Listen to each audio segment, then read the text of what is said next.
Malum hastalıktan şu an hepimiz kırılıyoruz.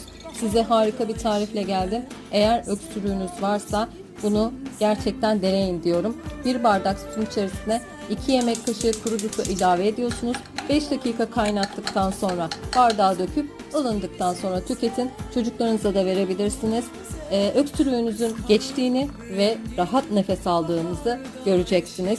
Sevdiklerinizle paylaşmayı unutmayın. Şifa olsun.